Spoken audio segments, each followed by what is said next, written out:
ऊपर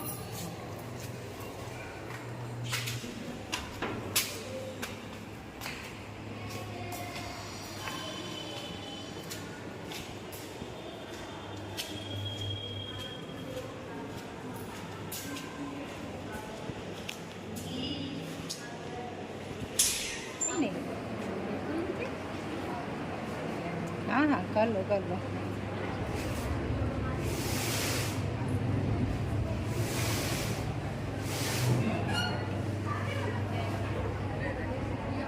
परेशान ना हो, सबकी आएगी, सबको सबकी फ़ोटो आएगी।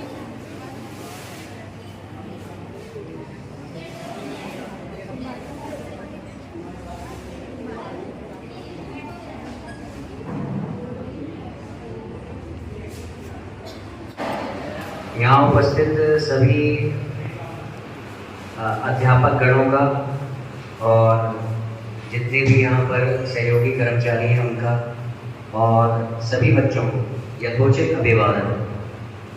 यथोचित अभिवादन का मतलब आपने समझा? यथोचित अभिवादन का अर्थ है जिसके जिसके लिए यथा योग्य जो अभिवादन होता है। अभिवादन का मतलब हम कहते हैं नमस्ते, प्रणाम, चरण स्पर्श या फिर सुप्रभात या फिर अलग अलग संस्कृति है सबकी, तो उनके अनुसार उनका जो अभिवादन है वो उनको मैंने दे दिया इस एक वर्ड में यथोचित, जिसके लिए जो यथा योग्य है, जिसको जो अच्छा लगता है उसका वैसा अभिवादन। किसी को नमस्कार करते हैं, किसी को प्रणाम करते हैं, किसी को चरण स्पर्श करते हैं और जो दूसरी संस्कृतियां हैं उनके अनुसार भी अलग अलग अभिवादन है। तो सभी का यथोचित अभिवादन। तो जब भी आपके मन में कभी संशय हो कि हम किसको क्या बोले, तो ये वन वर्ड में आप उसको ऐसा बोलना आपका उचित हो जाता है, ठीक है? क्योंकि यहाँ पर जैसे कि आपकी जो अध्यापिका है उन्होंने हमें बताया कि यहाँ पर सभी संस्कृति से जुड़े हुए बच्चे हैं और वो सही बात है, इसलिए सबका यथोचित अभिवादन। आज हम यहाँ पर एकत्रित हुए हैं अध्यात्म को जानने के लिए। सबसे पहले अध्यात्म जानने क्या है, अगर एक लाइन में कहें बहुत सरल भाषा में बच्चों को समझाने के लिए, तो अपने आप का अध्ययन, स्वयं की स्टडी, आत्म उसका अध्ययन, वो हो गया अध्यात्म। अगर सरल भाषा में कहें अपने आप को जानना। अगर आप अपने आप को जान गए तो आपने संसार में सब कुछ जान लिया। तो ये पूरी जो आप दुनिया देख रहे हैं ये सब कुछ इसी एक पंक्ति पे टिका हुआ है, अपने आप को जानने के लिए। लोग इसी दौड़ में दौड़ रहे हैं, इसी दौड़ में स्कूल जाते हैं, इसी दौड़ में सर्विसेज में जाते हैं, बिजनेसमैन बन जाते हैं। एक ही दौड़ है सबकी, अपने आप को जानना। जो इस मार्ग में, जो इस रोड पर आगे निकल जाते हैं वो श्रेष्ठ हो जाते हैं अपने आप को जानने के रूप में। वो कहेंगे कि अनुभवी हो जाते हैं, एक्सपीरियंस हो जाते हैं। और जो जितना पीछे रह जाते हैं अपने आप को जानने के बारे में, वो अपने जीवन में असंतुष्ट और जो है प्रसन्नता से चुप, असंतुष्ट मतलब अनसेटिस्फाइड और अनहैप्पी, दो चीजें उनके जीवन में आती है। अध्यात्म का आपके लिए क्यों जरूरत है? अध्यात्म की जरूरत आपको इसलिए है कि इससे हमारा जो मनोबल होता है, वैसे तो बहुत सारे कारण होते हैं अध्यात्म के, मगर आपका अगर आपके पर्सपेक्टिव से अगर देखा जाए तो अध्यात्म का जो मेन रीजन है आपको जानना कि आप जिस स्टेज में हैं लाइफ की, उसमें आप कुछ बन रहे हैं, है ना? कुछ बन रहे हैं, कुछ बनना चाहते हैं, कहीं पहुंचना है आपको। तो एक कॉम्पिटिशन में है, एक स्पर्धा में है, एक अगर व्यवहारिक दृष्टि से देखा जाए, बिहेवियर, अगर आपका आज का आचरण देखा जाए तो उसके अनुसार आप किसी प्रक्रिया में, प्रोसेस में, इस प्रोसेस में कई सारे उतार चढ़ाव आते हैं।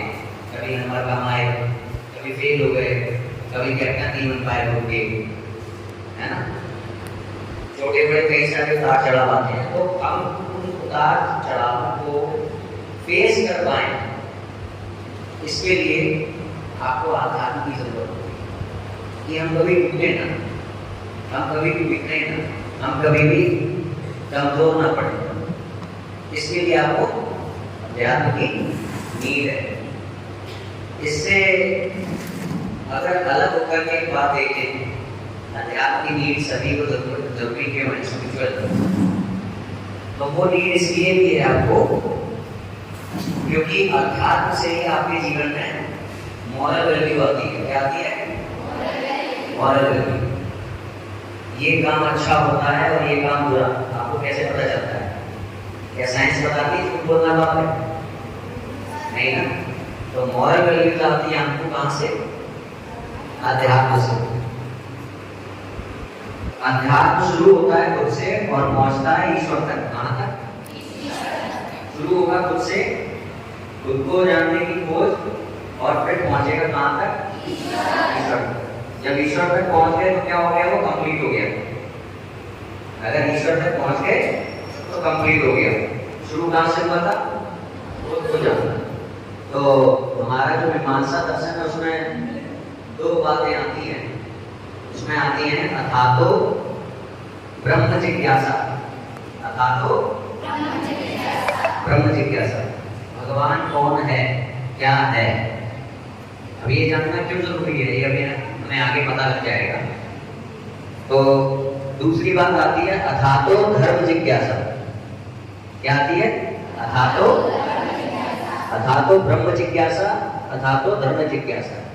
यहां से मनुष्य की जर्नी शुरू हो जाती है हमारी। और हमें भले ही हम 30 साल के हो जाएं, 50 साल के हो जाएं, 60 साल के हो जाएं, या 20 साल के हैं, या 10 ही साल के हैं, 5 ही साल के हैं, हमारे मन में ये जो प्रश्न है हमेशा रहता है।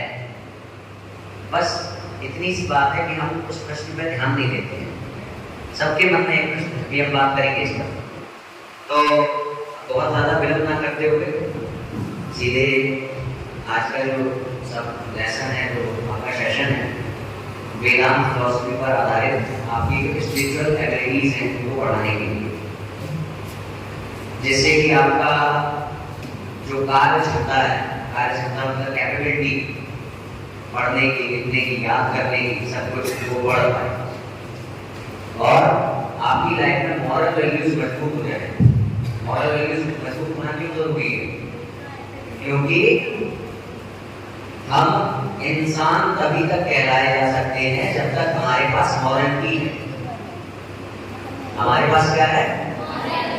हाँ, नैतिकता। तो हम मनुष्य तभी तक कहलाए जा सकते हैं जब तक हमारे पास क्या है? नैतिकता। अगर हमारे से नैतिकता को अलग कर दिया गया तो हम मनुष्य कहलाने लायक नहीं रह जाएंगे। इसको भी देखेंगे। तो शुरुआत करते हैं यहाँ से कि सबसे पहले ईश्वर है, ये आपको पता है सबको? अच्छा, आपसे अगर कोई पूछे कि मैं नहीं मानता ईश्वर को, तो आपके पास कोई उत्तर है उसके लिए? नहीं। ईश्वर है आप बिलीव करते हैं क्योंकि आपके मम्मी पापा ने कभी आपको बताया होगा, माता पिता ने, गुरुजनों ने आपको बताया होगा, इसलिए आपका मानना है कि ईश्वर है। मगर मैं अभी बिना मम्मी पापा के बताए हुए, बिना किसी गुरु के बताए हुए आपको यहाँ पर अभी हम प्रूव करने वाले हैं कि ईश्वर है। ठीक है? तो आज हम 5 ऐसे जरूरी लेसन सीखेंगे जो कि आपको आजीवन काम आएंगे। आपकी जो लाइफ की जो जर्नी है उसमें, आपके जितने भी कॉम्पिटिशंस हैं उसमें, और at the same time humanity being a human बनने में आपके काम आएंगे। एक मनुष्य धर्म को धारण करने में आपके वो सारे 5 पॉइंट जो है वो काम आने वाले हैं। तो पहला है कि ईश्वर है। ये कैसे सिद्ध होता है? अगर मम्मी ने नहीं बताया, पापा ने नहीं बताया, या फिर गुरुजन ने भी नहीं बताया, आपसे ये नहीं कहा कि ईश्वर है, अभी तक आपको जो ईश्वर के बारे में जो बात पता है और ईश्वर महत्वपूर्ण क्यों है ये भी जानेंगे। फिर उसके बाद ये नैतिकता, या नैतिकता को अगर कहा जाए धर्म, ये महत्वपूर्ण क्यों है, इंपॉर्टेंट क्यों है, ये सारी बातें आज हम जानेंगे। बहुत इंटरेस्टिंग होने वाला है। ठीक है? तो आप लोग थोड़ा ध्यान से सुनिएगा और बहुत इंटरेस्टिंग बनाया आपके लिए। तो सबसे पहले ईश्वर है ये कैसे सिद्ध होता है? पहला पॉइंट है हमारा जो आज आप सीख के जा रहे हैं यहाँ से, वो है इस दुनिया में, इस संसार में हर इंसान, इस संसार में हर मनुष्य भगवान को ही ढूंढ रहा है, फिर वो भले ही उसको नास्तिक क्यों ना कहता हो। अगर कोई उनको ये भी कह रहा है ना कि वो नास्तिक है, मगर वो ढूंढ किसे रहा है? तो हमारा आज का पहला जो लेसन है वो क्या है? संसार का प्रत्येक मनुष्य भगवान को ही ढूंढ रहा है, भले ही वो खुद को नास्तिक क्यों ना मानता हो। अब ये कैसे प्रूव होगा? और इसी के द्वारा हम ये भी प्रूव कर लेंगे कि ईश्वर है। ठीक है, तो सबसे पहली बात है बृहदारण्यक में उपनिषद है, वेदांत कहते हैं इसे। उपनिषदों को क्या कहा जाता है? वेदांत।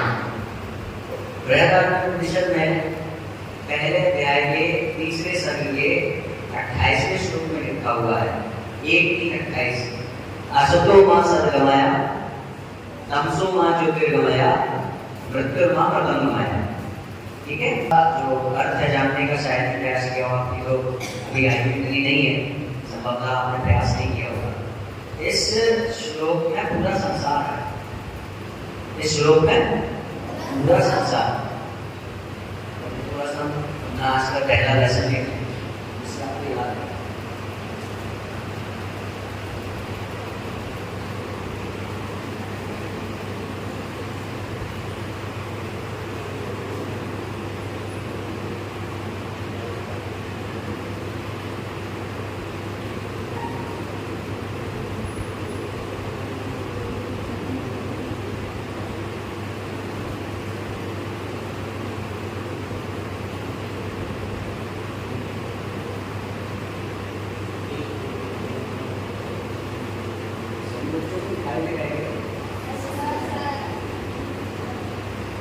कोई ज्ञान में बात करते हैं, ज्ञान की बात करते हैं, सबसे पहले किसको ध्यान करते हैं?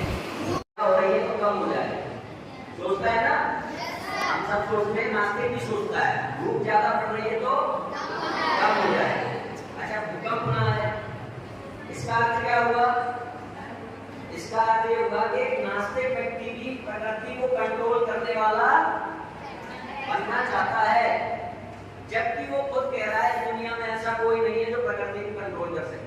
वो खुद कह रहा है ना, वो प्रकृति को खुद कंट्रोल करना चाहता है, बारिश कम हो जाए, भविष्य देखना चाहता है। कभी कभी ये भी सोचता है मन में, काश मैं भूतकाल में चला जाता, पास्ट में चला जाता और माता जी की गोद में खेल करके आता, मम्मी की गोद में खेल करके आता, बड़े हो जाते तो ज्यादा याद आती है ना। अभी भी आपको कुछ पुराने दिन याद आ जाते होंगे, काश वो बचपन में जाए, वो फलाना गिल्ली डंडा या गेंद बल्ला खेल के आए। इसका अर्थ क्या है? हम टेंस को भी कंट्रोल करना चाहते हैं, काल को, काल है उसको भी हम कंट्रोल करना चाहते हैं। ये जो चाह है, ये डिजायर नास्तिक के अंदर भी होती है। तो आज के बाद जब आपसे कोई ये कहे कि मैं भगवान को नहीं मानता हूँ, तो उससे पूछना क्या तुम कभी मरना चाहते हो? ठीक है, ये जरूरी है आपका जानना। क्यों जरूरी है वो भी बताते हैं। तो ये बात आपको पता चल गई। आज के बाद कोई भगवान के बारे में आपसे अगर ये कहेगा कि भगवान नहीं है, तो आप उसको जवाब दे पाएंगे? जी। तो ये पहली बात आप सबको पता होनी चाहिए, इसीलिए हमने पहला जो नैरेटिव है वो लिखा है, संसार का प्रत्येक मनुष्य भगवान को ही ढूंढ रहा है। ये सर्वसिद्ध बात है, फिर वो भले ही उससे अपने आप को नास्तिक क्यों ना कह रहा हो। अच्छा, मगर हम लोग आईफोन को पाना कब चाहते हैं? जब हमें उसकी सूचना मिल जाती है ना। इस दुनिया में मोबाइल है, मगर हम उसको पाना कब चाहेंगे? जब उनको यूट्यूब पे, गूगल पे, आज तक न्यूज चैनल पे कहीं से पता लग जाए कि आईफोन वालों ने एक बहुत अच्छा मोबाइल निकाला है, तब हमारे मन में आता है काश ये मोबाइल हमारे पास आ जाए। तो फिर हमारे मन में भगवान जैसा बन जाने की चाह क्यों आई? हमको तो किसी ने बताया नहीं, जबकि चाह हमारे अंदर ऑलरेडी है, जन्म से क्या है।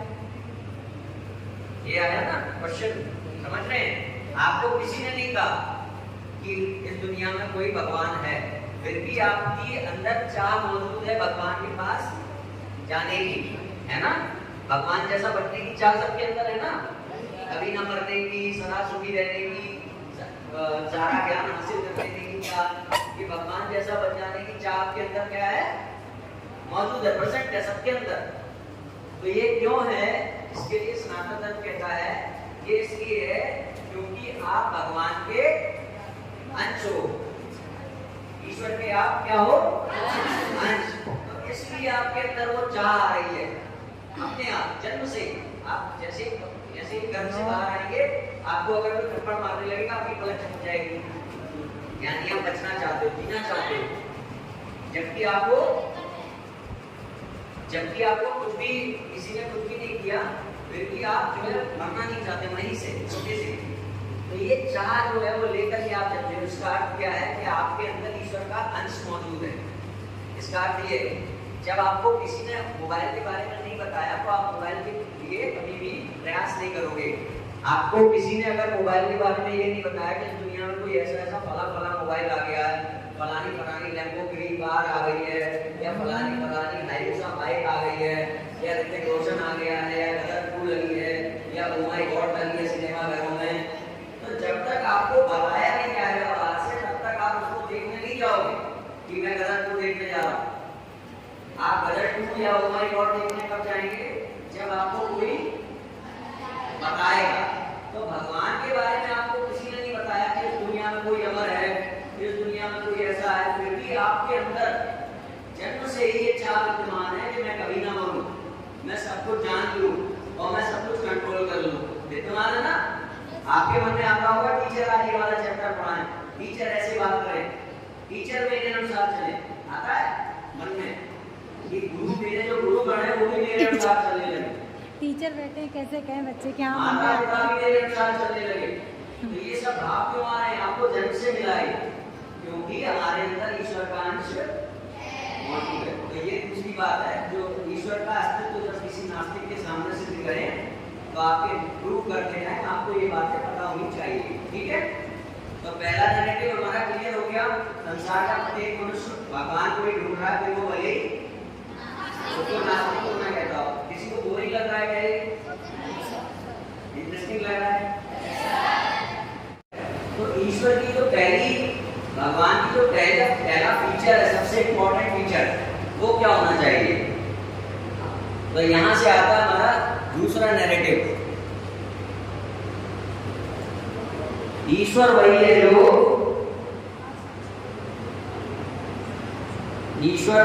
जो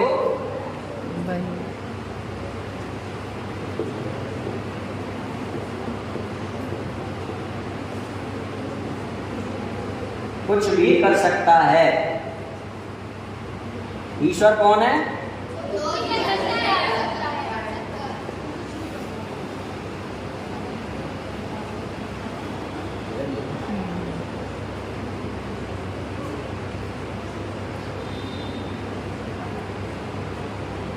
तो ये हमारा दूसरा नैरेटिव है, ईश्वर वही है जो अभी हमने पिछले वाले में जाना, कुल मिलाकर के हम कुछ भी कर सकने वाला बनना चाहते हैं, है ना? कभी मरना ये क्या है? हम मृत्यु को भी हरा दें, ऐसा ही तो है। कभी ना मरने की चाह मतलब क्या है? हम मौत को भी हरा दें, तो हम प्रकृति को कंट्रोल कर लें। तो इसका अर्थ क्या हुआ कि हम कुछ भी कर सकने वाला बनना चाहते हैं। तो फिर ईश्वर कौन होगा? हमारे अंदर चाह है, तो चाह का विषय कौन होता है? जिसके अंदर वो गुण मौजूद हो। जैसे हमारे अंदर खाने की भूख है, तो खाना कौन होगा? तो हमारी भूख को मिटा दे। हमारे अंदर प्यास है, तो पानी में क्या होगा? जो हमारी प्यास को, तो हमारे अंदर जब सब कुछ कर सकने वाला बनने की चाह है, तो इसका जो सब्जेक्ट है वो क्या होगा? कुछ भी कर सकने वाला। तो ईश्वर वही है जो, ये कहाँ लिखा है? ये लिखा है तैत्तिरीयोपनिषद।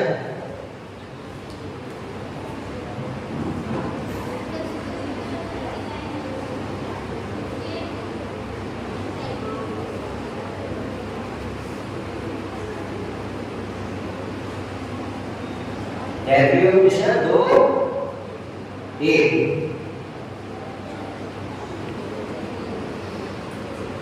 लिखा है तैत्तिरीयोपनिषद 2:1 में, क्या लिखा है?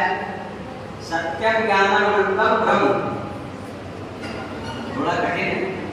सत्यम ज्ञानम अनंतम ब्रह्म। सत्य है, ज्ञान है और अनंत है, वही ब्रह्म है, वही भगवान है। तो ईश्वर वही है जो कुछ भी कर सकता है।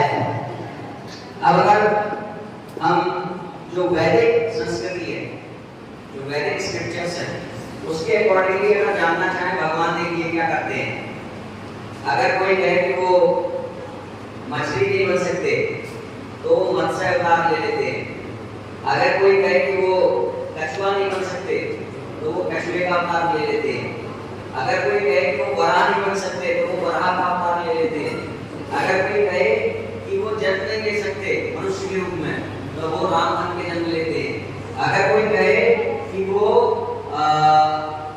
क्या कहते हैं मर नहीं सकते तो वो कृष्ण के रूप में आके मृत्यु को प्राप्त होकर के भी दिखा देते हैं। ये सब भगवान क्यों कर रहे हैं? क्योंकि वो आपको बताना चाह रहे हैं कि ईश्वर वही है जो कुछ भी कर सकता है। अगर कोई ऐसा है जो ये कह रहा है कि मैं ईश्वर तो हूँ मगर मैं जन्म नहीं ले सकता, या यहाँ नहीं जा सकता, या वहां नहीं जा सकता, या वो फलाना कार्य है जो मैं नहीं कर सकता, तो इसका मतलब वहां पर हमें विचार करने की आवश्यकता है। विचार करने की आवश्यकता है, क्योंकि ईश्वर की सबसे पहली क्वालिटी क्या है कि वो कुछ भी कर सकने वाला होना चाहिए, अनलिमिटेड होना चाहिए। उसके अंदर कभी भी ये बात ना है, ईश्वर के लिए कभी भी ये बात नहीं लिखी जा सकती कि दुनिया में कोई ऐसा कार्य है जो ईश्वर ना कर सके। अर्थात दुनिया में कोई ऐसा कार्य है जिसके लिए ईश्वर के सामने ये ना कर सके, he can't do it। ईश्वर के लिए हम ये नहीं कह सकते। इसीलिए ईश्वर देखिए सभी धर्मों में कहा गया है मैं कुछ भी कर सकता हूँ। सभी धर्मों में भगवान श्री कृष्ण भगवद गीता के 4वें अध्याय के 7वें श्लोक में कहते हैं, क्या कहते हैं? जब जब धरती पे पाप बढ़ता है मैं अवतार लेता हूँ। जब जब धरती पे पाप बढ़ता है मैं प्रकट हो जाता हूँ। अच्छा, कोई अगर ये कहे क्या ईश्वर झूठ बोल सकते हैं? तो वो झूठ भी बोल सकते हैं। श्री कृष्ण के रूप में झूठ बोलते थे कि नहीं? मोहिनी के रूप में, बुद्ध अवतार के रूप में उन्होंने झूठ बोले। ठीक है, कोई अगर ये कहे क्या ईश्वर सिर्फ सच बोल सकते हैं कि नहीं? तो राम के रूप में आ जाते हैं, मर्यादा पुरुषोत्तम श्री राम। मेरी गर्दन को देख के ये लोग हाँ नहीं कर रहे हैं और मैं इनको भरमा रही हूँ। जब हम ये कहेंगे क्या भगवान सच बोल सकते हैं तो राम बन के आ जाते हैं। जब हम ये कहेंगे कि क्या भगवान झूठ बोल सकते हैं तो बन के आ जाते हैं झूठ बोलने। वो आपको बता रहे हैं। अच्छा, कई बार आता है कि क्या भगवान रासलीला ये रास बचा सकते हैं या रो सकते हैं या ये कर सकते हैं? तो भगवान के सामने हम ये नहीं लिख सकते कि कोई भी दुनिया में ऐसा कार्य है जो भगवान नहीं कर सकते। तो भगवान ने ये सारी जो चीजें की है ना मछली बन जाना, कछुआ बन जाना, नरसिंह अवतार ले लेना, खंबा फाड़ के निकल आना, है ना? हाँ बिल्कुल। आप लोग ने कारण है, साइंटिफिक है, स्पिरिचुअल है, फिलोसॉफिकल है, सारे कारण हैं। एक कारण सब जगह पर है, क्या? कि भगवान आपको क्या बता रहे हैं? मैं ईश्वर हूँ और मैं कुछ भी कर सकता हूँ। हाँ, तो दूसरी बात आपको जो जीवन पर याद रखनी है वो क्या रखनी है? ईश्वर वही है जो ईश्वर के सामने हम ये नहीं लिख सकते कि दुनिया में कोई ऐसा काम है जो ही कांट डू इट नहीं लिख सकते। अगर ईश्वर के सामने हमने ही कांट डू इट लिख दिया तो ईश्वर जिसकी वो बात हो रही है वो ईश्वर नहीं है। तो ये हमारा दूसरा पॉइंट है, ईश्वर वही है जो कुछ भी कर सकता है। वानर बन जाएंगे, नरसिंह बन जाएंगे, मछली बन जाएंगे, वराह बन जाएंगे, बौना बन जाएंगे, रोएंगे, हंसेंगे, नाचेंगे, कूदेंगे। इन सब के पीछे वैसे बहुत सारी गहराई वाली बातें हैं, मगर एक बात हमेशा है कि ईश्वर वही है जो कुछ भी चिल्लाना नहीं है, मतलब आराम से बोलना। अब इससे दोनों से मिलकर के बात निकलती है धर्म, नैतिकता और मानवता। अब ये दोनों बातें हमने जानी क्यों? ये दोनों बातें इसलिए जानी कि चार चीजें हैं जो जानवर और मनुष्य में समान है। क्या क्या चीजें हैं? सुनो, बहुत ध्यान से सुनो। अब यहाँ पे वो बात आ जाती है कि आपको ये दोनों बातें हमेशा ध्यान रखने की जरूरत क्यों है? आपको ये दोनों बातें सदा ही ध्यान रखने की आवश्यकता क्यों है? क्योंकि अगर ये दोनों चीजें आपको मालूम है तभी आपके पास क्या है जी, धर्म को एक दूसरी भाषा में नैतिकता कहते हैं, नैतिकता को एक दूसरी भाषा में मानवता कह लीजिए, और एक शब्द और लगा सकते हैं धर्म के लिए, मर्यादा। क्या लगा सकते हैं? मर्यादा। धीरे बोलना है, धीरे। तो इन सब का एक ही अर्थ है, धर्म, नैतिकता, मानवता या मर्यादा। हम किसी विशेष धर्म की बात नहीं कर रहे हैं यहाँ पे। मानवता कोई धर्म कहा जाता है, नैतिकता ये कोई तो हर किसी के पास धर्म है। कहा जाता है, और मर्यादा कोई धर्म कहा जाता है। तो ये कैसे आते हमारे जीवन में? ये आए क्यों? जब मनुष्य के अंदर ये बन जाने की प्यास जागृत हुई तो उसे मालूम पड़ा कि दुनिया में कोई ये है। मगर मनुष्य के जो लक्ष्य था वो केवल ये जानना थोड़ी ना है कि इस दुनिया में कोई आईफोन है, उसको आईफोन को हासिल करना चाहता है। तो आपको मालूम पड़ गया कि भगवान है, मगर ये आपका लक्ष्य नहीं है मालूम करना। आपका लक्ष्य क्या है? भगवान को हासिल करना। आपका शुरू में लक्ष्य क्या था? सब कुछ करने वाला बन जाना, सब कुछ कर सकने वाला बन जाना आपका गोल था, एम था। तो आपका लक्ष्य है ईश्वर के पास, आवाज मत करो, ईश्वर जैसा बन जाना, ईश्वर तक पहुंच जाना। देखो, डोंट डू। ईश्वर को प्राप्त करने के लिए आपको दिए जाते हैं, क्या दिए जाते हैं? नियम। क्या देखो, दिए जाते हैं? नियम। यही नियम होते हैं मर्यादा, यही नियम होते हैं मानवता, यही नियम होते हैं, यही नियम होता है। आपकी जिंदगी का मेन मकसद क्या है? कुल मिलाकर के पैसे क्यों कमाना चाहते हैं? क्यों कमाना चाहते हैं? क्यों बड़ा आदमी बनना चाहते हैं? अमीर बनना है। हाँ, अमीर बन के आपको क्या मिलेगा? सुख मिलेगा ना। और ऐसा सुख आप प्राप्त करना चाहते हैं कि मेरे पास इतने पैसे होंगे कभी खत्म ना हो, मैं ऐसा बन जाऊं कि दुनिया में सबसे टॉप पर बैठे। कुल मिलाकर के हमारा मन क्या कर रहा है? भगवान जैसा बन जाने का। तो अब क्या होता है, जब आपकी ये जो मेन इच्छा है ना, भगवान जैसा बन जाने की इच्छा, इस शिक्षा के लिए आपको बताए जाते हैं नियम। कि अगर आपको भगवान जैसा बनना है तो आपको क्या करना पड़ेगा? झूठ बोलना बंद करना पड़ेगा, पाप करना बंद करना पड़ेगा, है ना, दुर्व्यवहार करना बंद करना पड़ेगा, भेदभाव करना बंद करना पड़ेगा, मनुष्यों के साथ जानवरों जैसा बर्ताव करना बंद करना पड़ेगा। या कई कई संस्कृतियों को बताया जाएगा कि मांस मत खाया करो, है ना, ये क्या है? नॉन वेज मत खाया करो। ये नियम आपको बताए जा रहे हैं जिससे कि एट दी एंड आपकी वो इच्छा पूरी हो जिस इच्छा के लिए आपकी शुरुआत हुई थी। आपके मन में जो बात है ना अमीर बनने की, अमीर बनने से वो इच्छा पूरी नहीं हो सकती। क्यों? आपके पास मान लीजिए किसी के पास बहुत पैसा है और उसको हार्ट की प्रॉब्लम है तो वो दुखी है, क्या वो सुखी हो पाएगा? उसको मृत्यु का भय सताएगा। तो मृत्यु के भय से मुक्त कर दे ये वो शिक्षा है। क्या शिक्षा है? आपको मृत्यु भी ना डरा सके, आपको सुखी रखे। आपको पता चल गया, किसी को पता चल गया फलाने को कैंसर है, ये है, वो है, तब भी हम घबराए नहीं, डरे नहीं, कुछ मन में आएंगे या कुछ नहीं होगा। तो ये वो शिक्षा है। तो ऐसा बनने के लिए ही आपको बताए जाते हैं क्या? रूल्स। और इन्हीं रूल्स को कहते हैं नियम। इन्हीं नियम को मर्यादा, मानवता, नैतिकता और धर्म। या आप ऐसा करोगे तो अच्छा होगा और ऐसा करोगे तो अच्छा नहीं होगा। क्यों? ऐसा करोगे तो आप भगवान से दूर जाओगे और ऐसा करोगे तो भगवान के पास जाओगे। यही होता है धर्म। यानी कि भगवान को प्राप्त करने के लिए जो शास्त्रों के द्वारा आपको नियम बताए जाते हैं, झूठ नहीं बोलना है ना, और फलाने फलाने काम ना करना।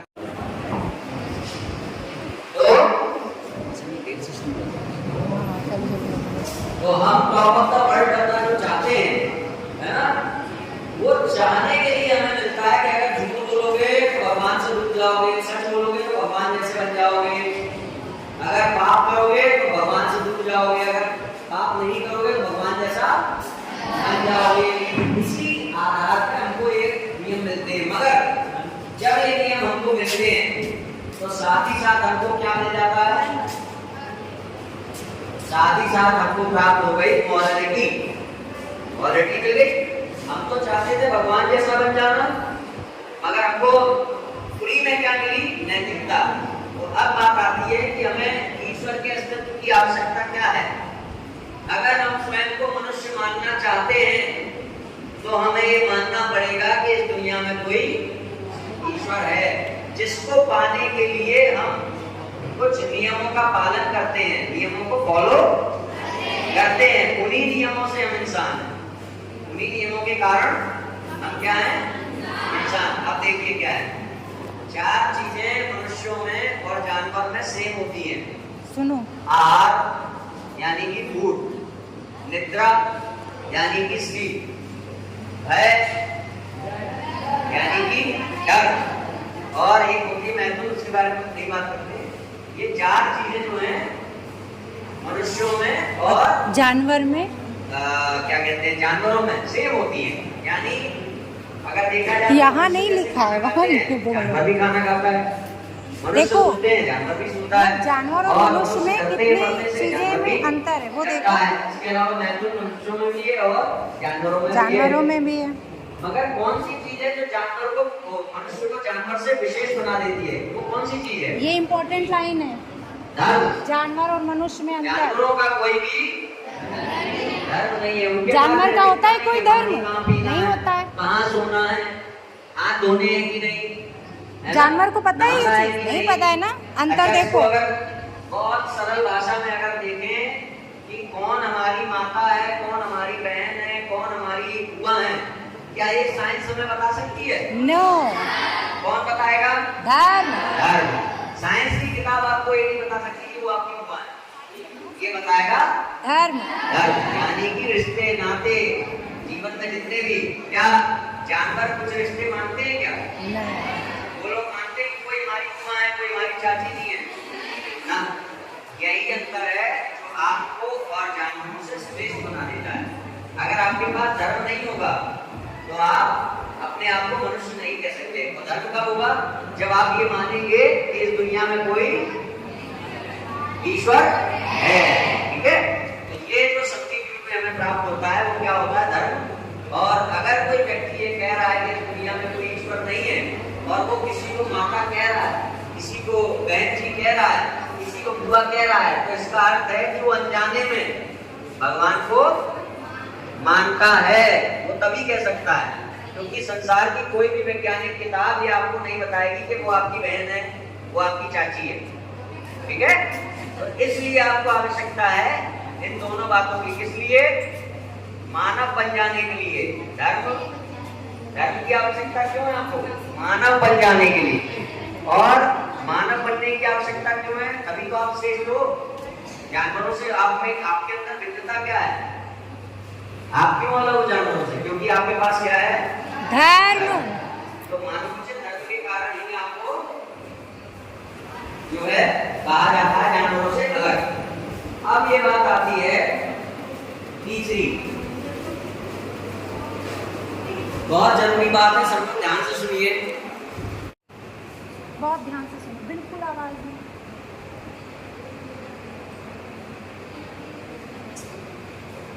एक चीज तो क्लियर हो गई ना, केवल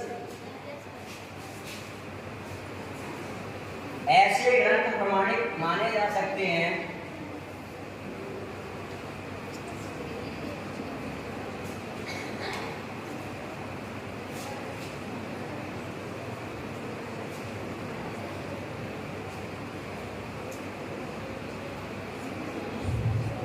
माने जा सकते हैं जो ये ना कहें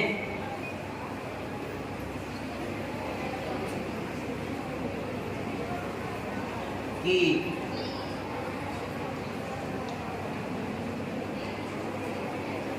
उन्हें किसी ने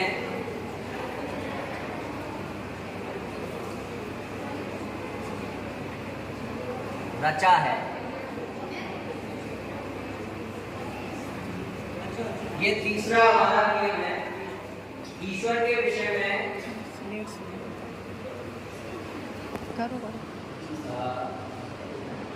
थोड़ा सा लेट शुरू हुआ था। चलो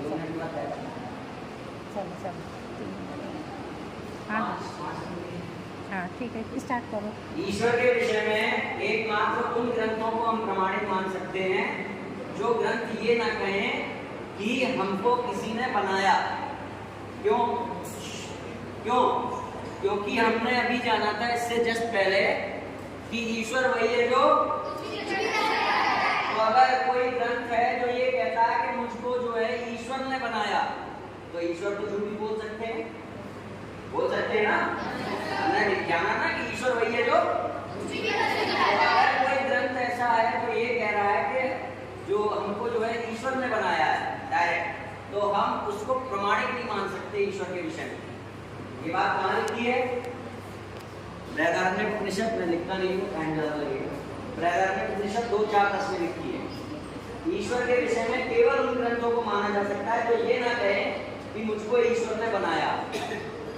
जो तो ग्रंथ क्या होते हैं? कुछ ग्रंथ ऐसे होते हैं जो ये कहते हैं कि हमें ईश्वर ने बनाया नहीं। जैसे पहले ग्रंथ जो है वो ये कहते हैं हमें ईश्वर ने बनाया नहीं, हम तो सदैव विद्यमान थे ईश्वर की सांस के रूप में। किस रूप में? सांस के रूप में।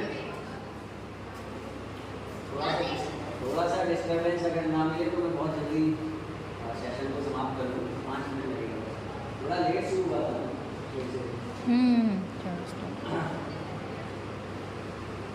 तो जो वैदिक स्क्रिप्चर्स हैं वो ये कहते हैं कि हमें ईश्वर ने रचा नहीं है, हमें जो है हम सदैव विद्यमान थे, हमेशा से। कब से? जब से ईश्वर है। किस रूप में? ईश्वर की सांस के रूप में। अब ये सांस का क्या फंडा है? सांस का फंडा समझ लीजिए क्या फंडा है। हम 2 प्रकार के काम करते हैं, एक जिसमें हम चाहते हैं कुछ करना, दूसरा जिसमें हम नहीं चाहते कुछ भी करना, मतलब बिना चाहे हो गया। बहुत इम्पोर्टेंट बात है, इम्पोर्टेंट है, आपको ये कोई नहीं बताएगा, आप सुनिए। जब हम चाह के कुछ करते हैं, तो जैसे मान लीजिए मेरे सामने एक कपड़ा है चौक साफ करने का और मेरे सामने चौक है, ठीक है।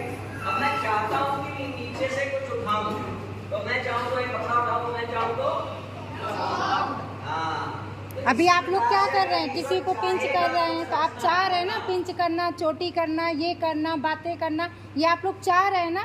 अब देखिए क्या बता रहे हैं। तो अगर इसी प्रकार से अगर ईश्वर चाहता है कुछ बनाना, तो वो चाहे तो झूठ बोले और वो चाहे तो सच बोले। मगर कुछ काम हम ऐसे भी करते हैं जो कि जिसके लिए हम कभी चाह नहीं की हमने, जैसे कि सांस लेना। एक बच्चा माता के गर्भ से जन्म ले रहा है और क्या कर रहा है? उसकी कोई इच्छा नहीं थी, कुछ नहीं था, मगर वो सांस। इसी रूप में जो वैदिक स्क्रिप्चर्स हैं जो ईश्वर के संबंध में प्रमाणित माने जाते हैं, इसी रूप में हमेशा से विद्यमान है। वो ये नहीं कहते कभी हमको ईश्वर ने बनाया, वो ये कहते हैं कि हम सदैव विद्यमान थे ईश्वर की सांस के रूप में। तो ये हो गया अपना तीसरा नियम, ये भी आपको याद रखना है। और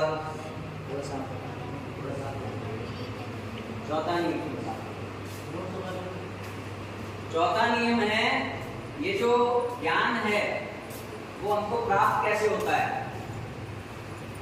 ज्ञान हमको कैसे प्राप्त होता है? परंपरा से। कैसे? परंपरा से।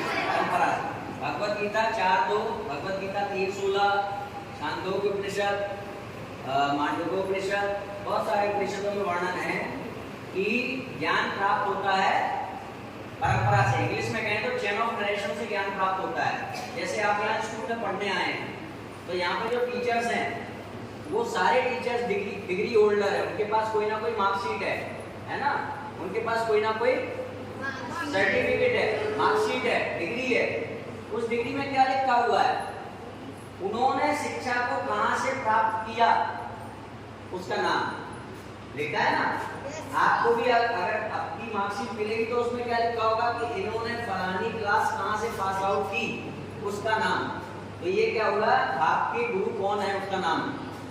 अगर हम उस गुरु के पास जाएंगे कि आपने शिक्षा कहां से प्राप्त की, उनके पास भी एक सर्टिफिकेट होगा जिसमें उनके गुरु का नाम लिखा होगा। तो ये गुरु का गुरु का गुरु का गुरु का गुरु क्या बन गया, चैन परंपरा। चार जो में भगवान श्री कृष्ण बोलते हैं ज्ञान प्राप्त होता है कहां से, परंपरा से। तो क्या होता है कि जब हम धर्म के लिए, ईश्वर के लिए, ईश्वर की खोज शुरू करते हैं तो हमें कई प्रकार के लोग मिलते हैं, तरह तरह की बातें बताने वाले। जैसे कि जब हम पढ़ना चाहते हैं, पढ़ाई करने, तो कई रास्ता चलते भी आपको आपके स्टूडेंट्स ही बता देंगे नहीं 2 2 5 होता है, मैं प्रूव कर दूंगा। मगर हम ज्ञान किसका ऑथेंटिक मानेंगे, जिसमें परंपरा से ज्ञान प्राप्त किया हो। तो आप जो आखिरी बात मानेंगे वो किसकी मानेंगे, उन गुरुओं की जिनके पास परंपरा से अध्ययन हो, यानी डिग्री, अगर हिंदी में इंग्लिश में कहें तो डिग्री, मार्कशीट, सर्टिफिकेट। और जो धर्म का ज्ञान हम प्राप्त करते हैं वो कहाँ से प्राप्त करते हैं, परंपरा। आचार्य। हिंदी ये हो गई, इंग्लिश में आप उसको जानते हो डिग्री, मार्कशीट, सर्टिफिकेट, आप इंग्लिश में उसे इस रूप से जानते हैं। तो ये 4 जो चीजें हैं, आज की पहला नैरेटिव ने क्या जाना, इस दुनिया में हर इंसान, इस संसार का प्रत्येक मनुष्य भगवान को ही ढूंढ रहा है कि वो भले ही ईश्वर वही है जो। और तीसरी जो बात है वो क्या है कि ईश्वर के विषय में वही ग्रंथ प्रमाणित माने जा सकते हैं जो ये ना कहते हो कि उनको ईश्वर ने रचा। ठीक है। चौथी बात, ज्ञान प्राप्त कहां से होता है, परंपरा। और पांचवी बात है कि अगर जो प्रभु श्री राम हैं, राम जी जो हैं वो मानव मात्र का, प्रभु जो 5वां जो हमारा आपका टॉपिक है, प्रभु श्री राम, ये किसी धर्म विशेष के लिए वो नहीं है भगवान, वो हटा दीजिए। आदर्श, तो आदर्श है भगवान, मनुष्य मात्र के लिए आदर्श है। अगर आपको कुछ भी नहीं मालूम है जीवन में, क्या करना है, क्या नहीं करना है, क्या बोलना है, क्या नहीं बोलना है, किसके जैसा बोलना है, किसके जैसा नहीं बोलना है, तो मनुष्य मात्र के लिए, आप फिर किसी भी कम्युनिटी से बिलोंग करते हो, किसी भी धर्म से बिलोंग करते हो, अगर आपने राम को फॉलो कर लिया तो आप एक मानव बन जाएंगे। आपको क्या मिल जाएगा, धर्म। और अगर धर्म मिल जाएगा तो आगे में क्या मिल जाएगा, जैसा जब हमारी यात्रा क्या थी, ईश्वर कर सकने वाला बनने की, तो वो यात्रा आपकी पूरी हो जाएगी। इसलिए वाल्मीकि रामायण में श्लोक आता है, रामो विग्रहवान